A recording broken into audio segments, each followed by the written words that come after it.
Vamos lá. Quando a gente está habituado a ler e a interpretar desenhos técnicos, basta dar uma olhada num desenho que já é possível identificar todos os elementos. Por isso, o treino, os exercícios são muito importantes nessa fase. Por exemplo, você já sabe interpretar um desenho com todos os tipos de corte. Corte total, aquele que atravessa a peça toda, corte composto ou corte em desvio, meio corte. Quer dizer, todos não. Porque existe um tipo de corte que você ainda não conhece e que é justamente o tema da nossa teleaula de hoje. Na teleaula de hoje você vai aprender como interpretar o corte parcial num desenho técnico mecânico.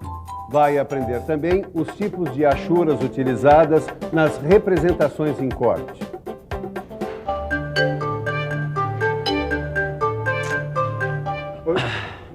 Tem algum problema? O Caio aí não tá muito bem, não. O que é, Caio? Você tá doente? Ontem eu fiquei meio enjoado, acho que eu comi alguma coisinha que não me fez bem. Aí eu resolvi tomar uns remedinhos por conta própria, né, Silva? Aí já viu. Acho que eu piorei. É claro, só podia piorar, né, Caio? Só podia piorar. A automedicação é um negócio muito sério. Pode levar uma pessoa à morte, rapaz. Mas eu falei pra você... Tá rindo do quê, seu Tito? Não ria não, que a coisa é muito séria. A automedicação pode, se o senhor levar uma pessoa à morte. Eu mesmo tive um amigo que quase bateu com as 10 por causa da tal da automedicação. Ele quis bancar o médico dele mesmo. Vocês dois lembrem-se, remédio só com receita médica. Olha, eu vou te dar uma dispensa, você dá uma passada no médico e vai cuidar da sua saúde, tá? E sem cuidar da saúde, amigão, nada é feito.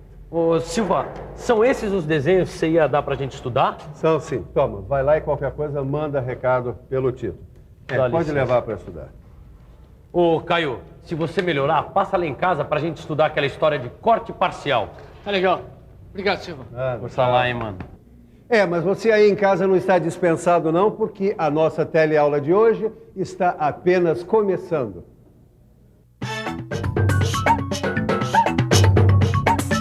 Parcial, que não é total, que faz parte de um todo. E aí, Tito, tudo bem? Ô, Caio, poxa, você tá com uma cara bem melhor hoje, hein? O médico me deu um remedinho que foi tiro e queda. Que bom. Por cima me deu uma bronca, rapaz. Automedicação nunca mais. Graças a Deus, né? Esses nem são os desenhos que o Silva mandou, é? São estes mesmos. Ó, eu tô olhando e não consigo descobrir essa história de corte parcial. Parecem desenhos comuns. Até pra imaginar os cortes que a gente aprendeu já, né? Peraí, a não ser que... O quê? Vai dizer que você descobriu alguma coisa. Presta atenção, vê se você não concorda comigo. Nessas peças aqui, os elementos internos que devem ser analisados num corte estão concentrados em uma determinada parte da peça. É mesmo. Puxa, Caio, esse remédio te fez bem mesmo, hein? Talvez seja nesses casos que se aplique o corte parcial. Exatamente. Nas peças em que os elementos internos estão concentrados em partes determinadas, não é necessário imaginar cortes que atravessem toda a extensão da peça. Não é mesmo, Miguel? Claro. Nesses casos, basta representar o corte que atinja apenas os elementos que se quer destacar. E é por isso que esse corte tem esse nome, corte parcial. Ele é imaginado para cortar parcialmente a peça, apenas na parte desejada. Bom, mas o meu lema é mostrar em vez de contar. Você fez o desenho, Miguel? Tá aqui. Aqui está o desenho em perspectiva de uma peça com aplicação de corte parcial. Você está vendo essa linha aqui, olha? Olha só. Ao contrário das outras, ela é desenhada à mão livre. O seu nome é linha de ruptura.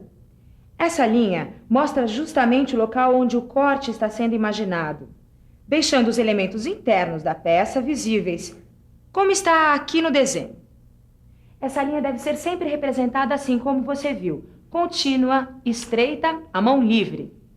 Angela, não é melhor mostrar um outro exemplo? Eu sei que tem vistas ortográficas desse desenho no computador. Boa ideia. Vem só aqui comigo até o computador. Dá só uma olhada. Essa vista representada com corte parcial é a frontal, porque o observador imaginou o corte vendo a peça de frente e porque é a vista em que os elementos são mais visíveis. Repare que nas partes não atingidas pelo corte parcial, os elementos internos devem ser representados pela linha para arestas e contornos não visíveis. A linha de ruptura também é utilizada nas vistas ortográficas. Olha só, ela deve ser contínua, estreita, irregular e à mão livre. Mas existe uma outra forma de representar a linha de ruptura. Aqui, nesta outra vista ortográfica, você vê a linha de ruptura representada através de uma linha contínua estreita e em zigue-zague. Repare também que as partes maciças do modelo, atingidas pelo corte, são representadas achuradas. Quer dizer, então, que esta é uma vista parcial. Depois que a gente entende, fica mais fácil interpretar o desenho, né? O segredo está nessa linha de ruptura, que mostra o local onde o corte está sendo imaginado. Ele pode ser representado por uma linha contínua estreita, à mão livre e irregular, ou como nesse caso, uma linha contínua estreita em zigue-zague. Mas peraí, eu tô pensando uma coisa. Se você tem uma peça com duas partes, que tenham elementos internos, e essas partes estão separadas, como é que você faz? Bom, nesse caso eu acho que a gente tem que fazer 2 cortes parciais. 2 cortes parciais? Será mesmo? Exatamente. Você pode imaginar mais de um corte parcial na mesma peça ou no mesmo desenho técnico. Por exemplo, eu tenho que fazer uma peça baseada nesses desenhos aqui. Dá só uma olhada. Aqui está uma peça em perspectiva com 2 cortes parciais. E aqui a representação ortográfica, também mostrando os 2 cortes, com a linha de ruptura representada de modo contínuo estreito, à mão livre e irregular. Assim eu posso ver os elementos internos da peça através desses 2 cortes parciais. O importante é você saber que o corte parcial pode ser representado em qualquer uma das vistas do desenho técnico. Dá uma olhada nesse desenho aqui. Você tem uma peça representada em perspectiva com corte parcial e ao lado o mesmo corte parcial representado na vista superior.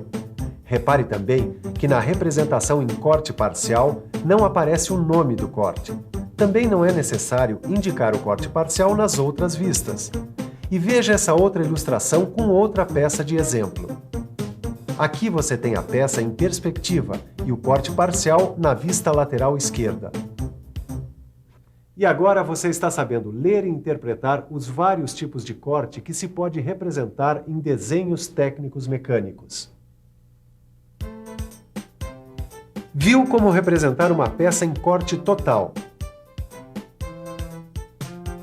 Também viu que se pode imaginar vários tipos de cortes compostos numa peça. E quando a peça for simétrica, pode-se imaginar o meio corte. Você já sabe também que se pode imaginar mais de um corte nas vistas ortográficas. E com o corte parcial que você aprendeu hoje, chegou ao final desse assunto. Parabéns! Agora nós estamos dominando esse assunto de cortes, hein, Tito? Pera lá. Tá certo que a gente tá por dentro de vários tipos de corte. Agora, dominando, pra dominar, precisa treinar muito. Fazer muito exercício pra olhar o desenho e sacar tudo sobre a peça. Até que a gente tem treinado bastante.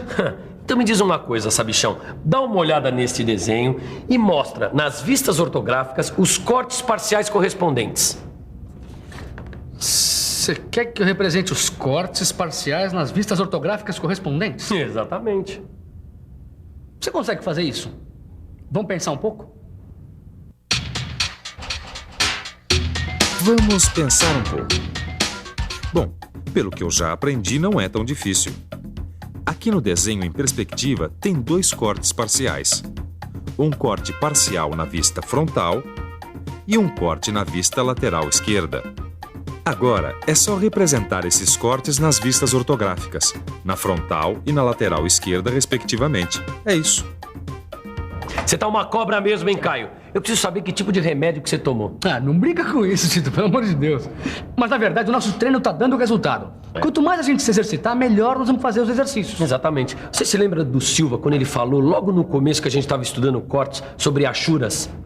Sobre achuras? Exatamente. Ele falava que existem vários tipos de achuras para vários tipos de materiais. Agora que você falou, eu tô me lembrando. Cada tipo de achura representa um tipo de material. Exatamente. Mas como é que são essas achuras? Bom, como você já sabe, nos desenhos técnicos em corte, as achuras servem para indicar as partes maciças atingidas pelo corte. As achuras também podem ser utilizadas para indicar o tipo de material a ser empregado na produção do objeto que foi representado. Nos cortes que você estudou até agora, foi usada a achura que indica qualquer material metálico, certo? Conforme recomenda a norma da ABNT. Agora, dependendo da conveniência, a inclinação da achura pode aparecer invertida. E tem mais uma coisa. Quando a área maciça atingida pelo corte é muito grande, as achuras podem ser representadas apenas perto dos contornos dos desenhos, como nesse caso aqui. Agora vem dar uma olhada aqui nos tipos de achuras que existem. A achura para metais você já conhece bem. Agora conheça essas. Essa é a achura para elastômeros, vidros, cerâmicas e rochas. Essa é a achura para terreno. Essa aqui é para concreto. Essa outra é para madeira. E por fim, essa é a achura para líquidos. E depois de tanta informação, nada como uma boa revisão. E atenção, se liga aí que é hora da revisão.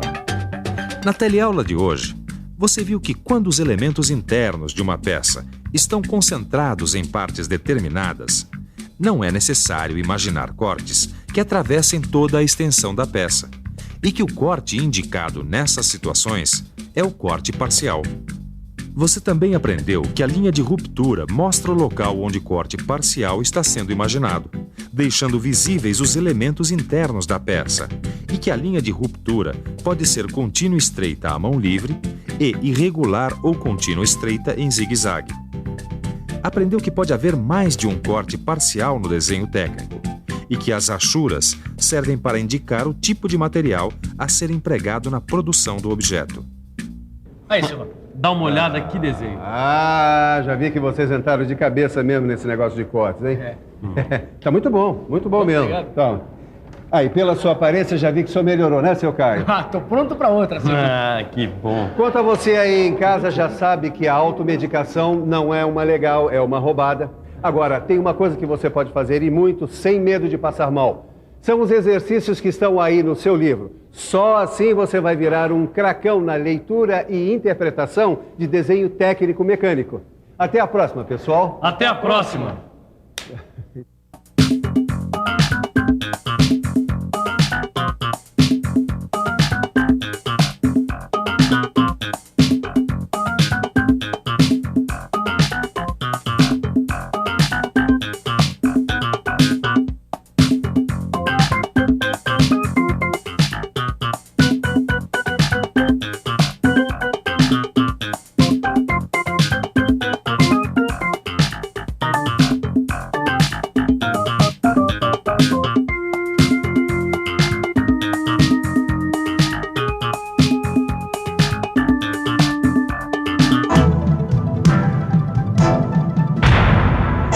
Telecurso 2000, um programa de educação do Sistema Fiesp e da Fundação Roberto Marinho.